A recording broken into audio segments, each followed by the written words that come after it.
کے شروع سے لائن نمبر 6 سورۃ انفال کی آیت نمبر 6-7 سے۔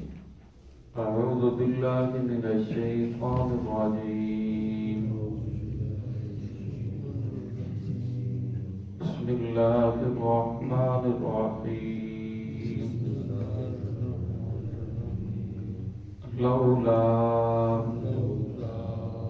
کتاب من اللہ سبق لمسکم فیما اخذتم عذاب عظیم فکلوا مما غنمتم حلالا طیبا واتقوا اللہ ان اللہ غفور رحیم۔ یا ایھا النبی قل لمن فی ایدیکم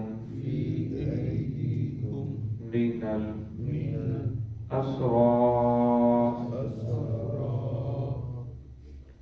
ان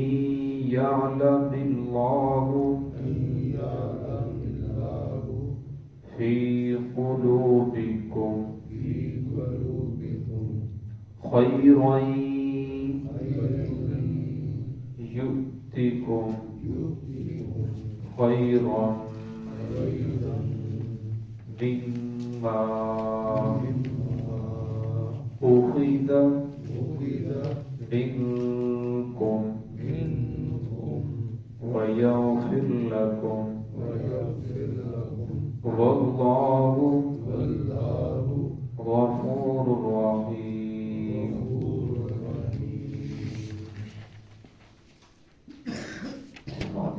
بسم اللہ الرحمن الرحیم، لولا کتاب من اللہ سبق لمسکم فیما اخذتم عذاب عظیم فکلوا مما غنمتم حلالا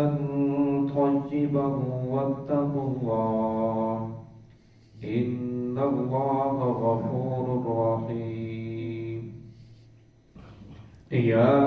ایھا النبی قل لمن فی ایدیکم من الاسری ان یعلم اللہ فی قلوبکم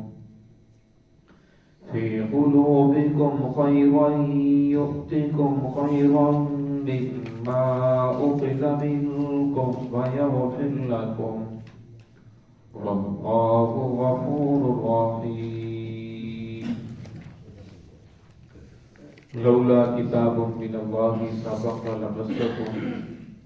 اگر نہ ہوتا لکھا ہوا من اللہ اللہ رب العزت کی جانب سے،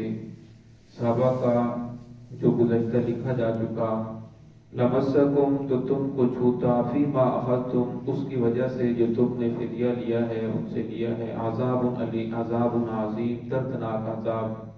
فکلوا مما غنمتم پس کھاؤ پیو وہ جو تم نے غنیمت میں سے حاصل کیا ہے، حلالا طیبا حلال اور پاکیزہ، واتقوا اللہ اللہ رب العزت سے ڈرتے رہو، ان اللہ غفور رحیم بے شک اللہ رب العزت بخشنے والے رحم کرنے والے ہیں۔ یا ایھا النبی قل لمن فی ایدیکم، اے نبی صلی اللہ علیہ وسلم کہہ دیجئے ان لوگوں سے جو آپ کے ہاتھ میں قیدی ہیں، ان یعلم اللہ اگر اللہ رب العزت جان لیں گے تمہارے دلوں میں، فی قلوبکم خیرا یؤتکم اگر اللہ رب جان لیں تمہارے دلوں میں خیر کو، یؤتیکم خیرا مما اخذ منکم تو عطا کریں گے بہتر اس سے، اخذ منکم جو تم سے لیا ہے، ویغفر لکم تمہیں معاف کر دیں گے، واللہ غفور الرحیم اللہ بخشنے والے رحم کرنے والے ہیں۔ گزشتہ آیات کے اندر ان لوگوں کا تذکرہ ہوا کہ رسول اللہ صلی اللہ علیہ وسلم نے صحابہ کرام سے مشورہ کیا، کیونکہ مشورہ اللہ رب العزت کا حکم ہے۔ جو بات قرآن و حدیث سے آپ کو نہ ملے تو فرمایا واضح کوئی حکم وجود نہ ہو تو اللہ رب العزت کا حکم ہے وَشَاوِرْهُمْ فِي الْأَمْرِ، پھر ان کاموں کے اندر آپس کے اندر مشورہ کر لو، مشورے سے جو بات طے ہو جائے تو فرمایا پھر وہ کام کر لیا جائے۔ اور فرمایا مشورے سے جو بات طے ہوتی ہے، فرمایا جو مجتہد ہوتا ہے اگر اس کا مشورہ درست ہو جائے، جو اس کی رائے ہے درست ہو جائے تو اس کو 2 نیکیاں ملتی ہیں۔ اگر اس نے اپنا اجتہاد کیا، اجتہاد کرنے کے بعد مشورہ کرنے کے بعد اس کی جو رائے ہے وہ غلط ہو، پھر بھی اسے اجتہاد کرنے کی وجہ سے 1 نیکی ضرور ملتی ہے۔ تو یہاں بھی آپ صلی اللہ علیہ وسلم نے فرمایا، اللہ رب نے فرمایا تھا کہ آپ کو مشورے کا حکم ہے کہ آپ مشورہ کر لیا کریں۔ اب بدر کے قیدی جس وقت قید ہو کر آئے تو قرآن پاک کی کوئی واضح آیت اس وقت نازل نہیں ہوئی تھی کہ قیدیوں کے بارے میں کیا کیا جائے گا۔ بعد کے اندر تو آیت نازل ہوئی کہ یہاں پر ان کو قتل کر دیا جائے، یا ان سے فدیہ لے کر چھوڑ دیا جائے، یا ان کو احسان بنا کر چھوڑ دیا جائے، یا ان کو غلام بنا لیا جائے۔ لیکن پہلے یہ حکم نہیں تھا۔ آپ صلی اللہ علیہ وسلم نے صحابہ کرام سے مشورہ کیا کہ ہمیں کیا کرنا چاہیے، تو مختلف رائے آئیں۔ حضرت عمر رضی اللہ تعالیٰ عنہ اور سعد بن معاذ رضی اللہ تعالیٰ عنہ، ان 2 کی رائے یہ تھی کہ ان کو قتل کر دیا جائے، کیونکہ اگر ان کو قتل نہیں کیا جائے گا تو کل یہ پھر دوبارہ اسلام کے خلاف اٹھیں گے، یہی قیادت ہے۔ اگر ختم ہو جائے گی تو کل کفر کی طاقت ٹوٹ جائے گی۔ اور باقی صحابہ کرام کی رائے یہ تھی کہ ان کو قتل نہ کیا جائے بلکہ ان سے فدیہ لے کر انہیں چھوڑ دیا جائے۔ تو اس کے اوپر عمل کیا گیا۔ جب اس کے اوپر عمل کیا تو پھر اللہ رب العزت نے قرآن پاک نازل فرمایا، آیات نازل فرمائی، فرمایا لولا کتاب من اللہ سبق لمسکم، فرمایا اگر یہ لکھا ہوا اللہ رب العزت کی جانب سے پہلے سے یہ لکھا ہوا نہ ہوتا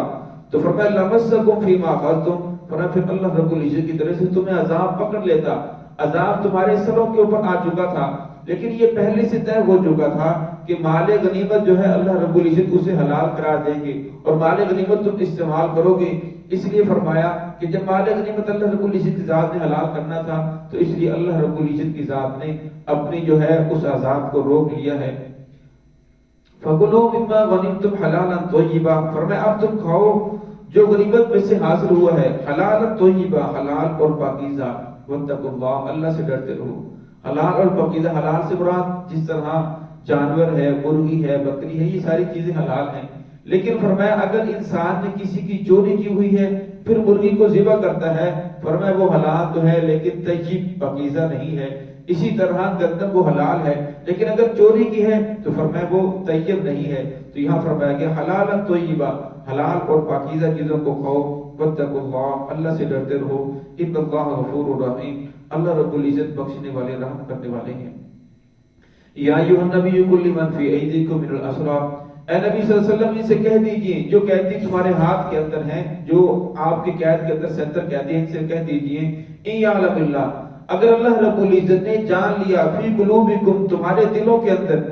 تمہارے دلوں کے اندر کوئی بہتری ہوئی، کوئی توبہ کی توفیق تمہیں ہو گئی اور تمہارے دلوں کے اندر محمد رسول اللہ صلی اللہ علیہ وسلم کی محبت آ گئی، دلوں کو تم نے پاک صاف کر لیا، اللہ رب العزت نے دیکھا کہ یہ دل سے اسلام کو چاہتے ہیں، فرمایا خیرا یؤتکم خیرا مما اخذ منکم، فرمایا اللہ رب العزت تم سے لیا گیا ہے اس سے اللہ رب العزت تمہیں کئی گنا زیادہ عطا فرمائیں گے۔ حضور صلی اللہ علیہ وسلم نے 8 ہجری میں حضرت اعلیٰ بن حضرمی رضی اللہ تعالیٰ عنہ کو 4000 کا لشکر دے کر بحرین کے علاقے میں بھیجا ان کے ساتھ جہاد کرنے کے لیے، اور جب یہ وہاں پہنچے تو اللہ رب العزت نے فتح دی، اور جب فتح ہوئی تو بہت سا مال غنیمت آیا اور درہم دنانیر بہت سے آئے، اور صبح کو لوگوں نے دیکھا مسجد نبوی میں درہم دنانیر کا ڈھیر لگا ہوا تھا۔ تو لوگ نماز پڑھنے کے بعد اسی طرح درس ہوا، آپ صلی اللہ علیہ وسلم نے صحابہ اکرام سے دین کی باتیں کی، لوگ بیٹھے رہے۔ پھر جب درس ختم ہوا تو پھر آپ صلی اللہ علیہ وسلم کے چچا حضرت عباس رضی اللہ عنہ وہ کھڑے ہوئے، کیونکہ جس وقت یہ قیدیوں میں قید تھے تو رسول صلی اللہ علیہ وسلم نے فرمایا تھا کہ اے چچا آپ اپنا فدیہ بھی دیں اور آپ اپنے بھتیجوں کا فدیہ بھی دیں۔ تو کہنے لگے کہ میں 7 گنا زیادہ سونا لے کر آیا تھا کفار کے اوپر خرچ کرنے کے لیے، وہ تو میں نے خرچ ہی نہیں کیا، وہ تو آپ کے حصے کے اندر آ گیا، وہ آپ نے غالب غنیمت کے طور پر حاصل کر لیا، لہذا اسی میں سے میرا اور بھتیجوں کا جو ہے فدیہ کاٹ لیں۔ رسول اللہ نے فرمایا ایسا تو نہیں ہوگا، وہ تو اب غنیمت کے اندر آ چکا ہے، لہذا اب آپ آزاد ہونا چاہتے ہیں تو آپ کے لیے علیحدہ سے اپنا بھی فدیہ دینا پڑے گا اور اپنے بھتیجوں کا بھی دینا پڑے گا۔ تو انہوں نے فرمایا کہ میرے اوپر اتنا بوجھ نہ ڈالیں، اگر میں اتنا پھر کہاں سے لوں گا، میں تو فقیر ہو جاؤں گا، لوگوں سے مانگتا پھروں گا۔ تو آپ صلی اللہ علیہ وسلم نے فرمایا میرے چچا، آپ نے جو اپنی بیوی میری چچی ام فضل کو جو آپ نے جو پکڑایا تھا درہم دینار وہ فلاں کونے کے اندر، تو وہ لے آئیں، وہ دے دیں۔ تو انہوں نے فرمایا میرے بھتیجے وہ آپ کو کیسے پتہ چلا؟ میں نے رات کی تنہائی کے اندر اندھیرے کے اندر اسے دیے، میری بیوی کے علاوہ کوئی وہاں موجود نہیں تھا، آپ کو کیسے پتہ چلا؟ تو آپ صلی اللہ علیہ وسلم نے فرمایا کہ مجھے اللہ رب العزت کی ذات نے سب کچھ بتا دیا ہے۔ حضرت عباس رضی اللہ تعالیٰ دلی طور سے پہلے بھی محبت کرتے تھے، لیکن اب جب یہ بات سنی تو پھر دلی طور پر ایمان لے کر آئے کہ واقعی محمد رسول اللہ صلی اللہ علیہ وسلم اللہ رب العزت کے نبی ہیں۔ پھر انہوں نے وہی اسلام قبول کر لیا، لیکن اپنے اسلام کو ظاہر نہیں فرمایا۔ فرمایا یا رسول اللہ اگر میں اپنے اسلام کو ظاہر فرماؤں گا، مکے والوں سے میں نے بہت سا پیسہ لینا ہے، وہ سارا مر جائے گا، کوئی مجھے دینے کے لیے تیار نہیں ہوگا۔ تو آپ صلی اللہ علیہ وسلم نے بھی ان کے اسلام کو خفیہ رکھا، پھر انہوں نے اپنا فدیہ بھی دیا اور اپنے بھتیجوں کا فدیہ بھی دیا، اور پھر یہ مکہ کے اندر رہتے ہوئے مکہ میں رہتے رہے۔ اور اب جب یہ مسجد نبی میں سونے چاندی کا ڈھیر لگا ہوا تھا درہم دنانیر کا، تو یہ کھڑے ہوئے اور لمبا قد تھا، خوب موٹے تازے تھے، اور ان کے اوپر ایک موٹا کمبل تھا جو سردی کا موسم تھا، اوڑھے ہوئے تھے۔ فرمایا یا رسول اللہ رب العزت نے فرمایا تھا کہ اگر جو تم دے رہے ہو، اگر اللہ رب العزت تمہارے دلوں میں خیر دیکھے گا تو کئی گنا زیادہ عطا فرمائے گا، اب تو موقع ہے لہذا آپ دے دیجئے۔ تو رسول اللہ مسکرائے، فرمایا میرے چچا جتنا آپ اٹھا سکتے ہو اٹھا لو۔ آپ نے اپنا وہ کمبل اتارا اور اسے بچھایا اور سونے چاندی کا بھرنا شروع کیا، اور جب بھر لیا تو اٹھایا نہیں جا رہا۔ فرمایا کہ میرے بھتیجے رسول اللہ کسی کو حکم دے میری مدد کرے۔ تو آپ صلی اللہ علیہ وسلم مسکرائے، فرمایا چچا ایسا نہیں ہوگا، آپ جتنا اٹھا سکتے ہیں اتنا اٹھا لیں۔ اس میں سے پھر کچھ باہر نکالا، پھر باہر نکالنے کے بعد پھر اٹھایا، پھر نہیں اٹھایا جا رہا۔ فرمایا آپ تو کسی کو کہہ دے کہ میری مدد کرے۔ اصل پھر مسکرائے، فرمایا میرے چچا ایسا نہیں ہوگا، آپ جتنا خود اٹھا سکتے ہیں اتنا اٹھا لیں۔ پھر اس کمبل میں سے اور باہر نکالا، پھر اسے اٹھا کر لے گئے۔ تو آپ صلی اللہ علیہ وسلم فرمایا دیکھو چچا کی ہرس، اور پھر آپ صلی اللہ علیہ وسلم فرمایا اللہ اور اس کے رسول کا جو بھی وعدہ ہوتا ہے اللہ رب العزت اس وعدے کو ضرور پورا فرماتے ہیں۔ اور فرمایا پھر جو لوگ اس وقت آپ صلی اللہ علیہ وسلم جن کو رہا کیا تھا، پھر بعد کے اندر کئی مساروں نے اسلام بھی قبول کیا، اور اسلام قبول کرنے کے بعد انہوں نے اسلام کے ساتھ رسول اللہ صلی اللہ علیہ وسلم کے ساتھ جہاد کیا۔ تو اللہ رب العزت نے اس وقت ان سے 400 درہم لیے تھے، لیکن اب کئی گنا عطا فرمایا۔ حضرت عباس رضی اللہ عنہ کہا کرتے تھے اس وقت تو میں نے 400 درہم اپنے دیے، 400 اپنے بھتیجوں کے دیے، تو اللہ رب العزت نے مجھے اس سے کئی گنا زیادہ عطا فرمایا۔ پھر اللہ رب العزت کی ذات نے مجھے محمد رسول اللہ صلی اللہ علیہ وسلم کے ساتھ جہاد کرنے کا شرف عطا فرمایا۔ پھر مجھے آب زمزم لوگوں کو پلانے کا، حاجیوں کی خدمت کرنے کی توفیق عطا فرمائی۔ یہ اللہ رب العزت کا احسان ہے۔ اسی طرح جس وقت رسول اللہ صلی اللہ علیہ وسلم ہجرت کر کے جا رہے تھے تو کفار نے یہ اعلان کیا تھا جو محمد رسول اللہ صلی اللہ علیہ وسلم ابو بکر صدیق کو قید کر کے لے آئے، یہ ان کی سر کاٹ کے لے آئے، ان کو 200 اونٹ انعام دیے جائیں گے۔ تو بہت سارے لوگ آپ کی تلاش کے اندر نکلے انعام کے لالچ میں، تو آخر ایک جو تھا انعام کے لالچ میں وہ آپ کے پاس پہنچ گیا، اور جب آپ کے پاس پہنچا تو آپ صلی اللہ علیہ وسلم نے فرمایا اے سراقہ اس وقت کیا عالم ہوگا جب تو کسرا کے کنگن پہنے گا۔ اب بات یہ ہے کہ حالت تو یہ ہے کہ کفار سے چھپ کر جا رہے ہیں مدینہ میں، اور بات کر رہے ہیں کہ جب کسرا دنیا کی سپر پاور طاقت ایران کے بادشاہ کے جب تو کنگن پہنے گا اس وقت تیرا کیا عالم ہوگا۔